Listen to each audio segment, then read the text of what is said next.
What's going on, guys? Let me tell you something right now. If you guys are looking to keep your home, skin, hair smelling fresh and clean, then you need pound for pound the best fragrance products in the world, and that is Ash Kickin'. I'm talking about everything you need to create a comfortable home living environment and create a comfortable space for entertaining. You need Ash Kickin'. Pound for pound the best incense burners in the world, home fragrance products, and health and beauty products. Go to ashkickin.com. Put in this promo code DBN317 and you'll get 10% off of all your orders.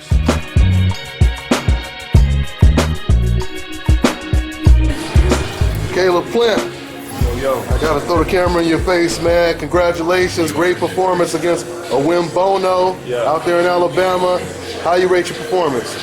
I mean, I thought I did what I had to do, hit and don't get hit. You know what I'm saying? That's the name of the game.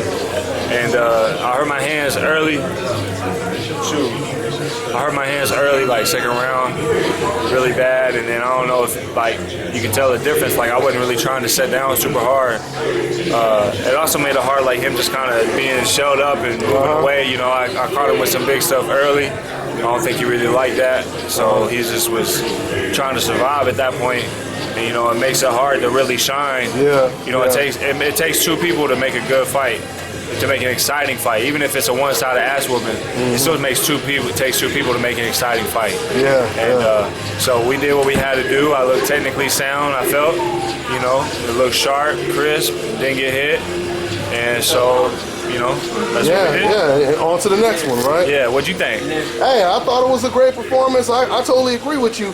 When you got somebody that's just trying to survive, they're not going to engage. So you know, they're not going to allow it to be an exciting type fight. You need somebody to come forward a little bit more, that's willing to take more chances, so you can really, or at least trying to win. You know. That's what I'm saying. And you know, a couple people said, you know, well, I should have been more aggressive. Two things, like one, I hurt my hands early. I hurt this hand. I'm gonna show you. I noticed the difference. Good, I know, and I definitely noticed the difference too. I mean, because I done seen you knocking out other cats and getting a little bit more aggressive. So that was the day after. That was the day. Oh yeah, okay. You hurt both your hands? Yeah, that's the left hand. Okay. And that was and what round was that? That was the second round. That's like the fifth round. Okay. Was you diagnosed with any type of injury, or was it just bruised, or what? I fractured my hand right here. Okay. So, you know, I was just sitting here moving today, just shadow boxing and just keeping a good sweat. I don't like to be out of the gym, you know?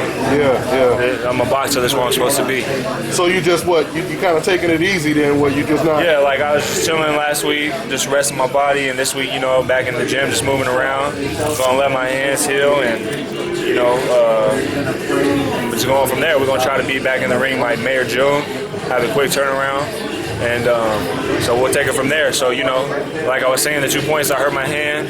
And then also, you know, when you got a guy who has 21 knockouts out of 26 wins, even if he ain't done much the whole fight, you don't really know what he's capable of, you know.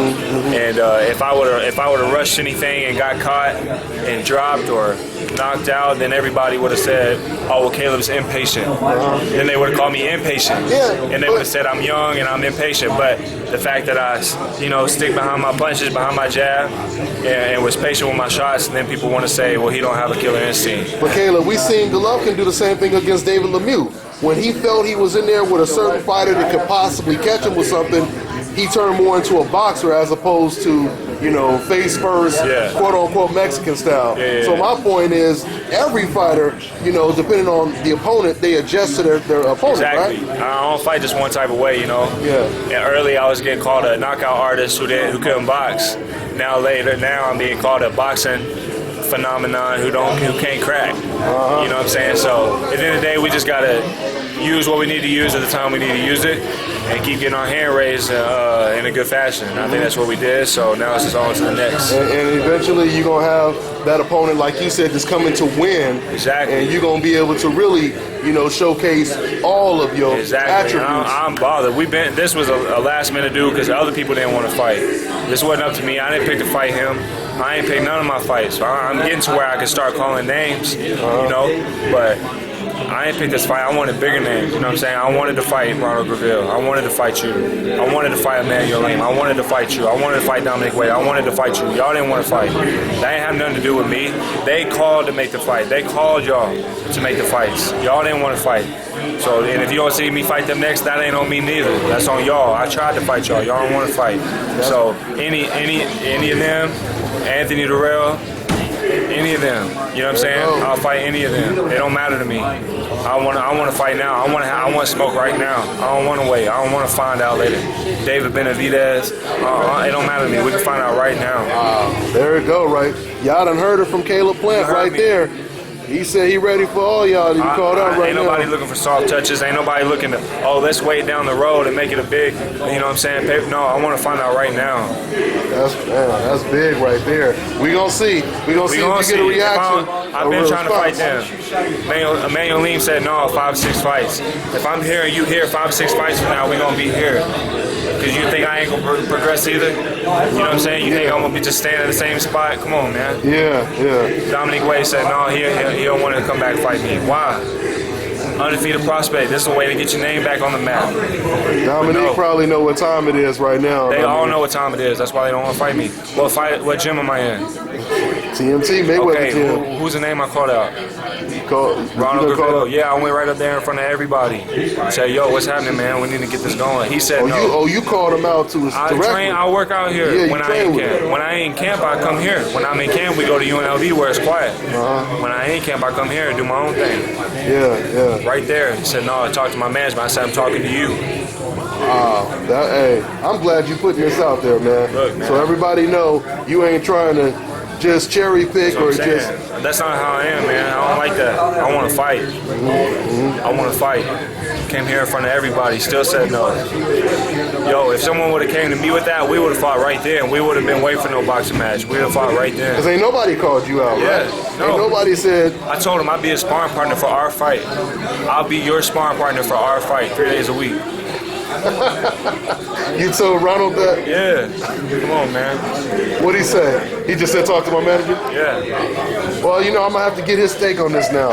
I'm gonna have to get his thoughts on it. We'll sit down together.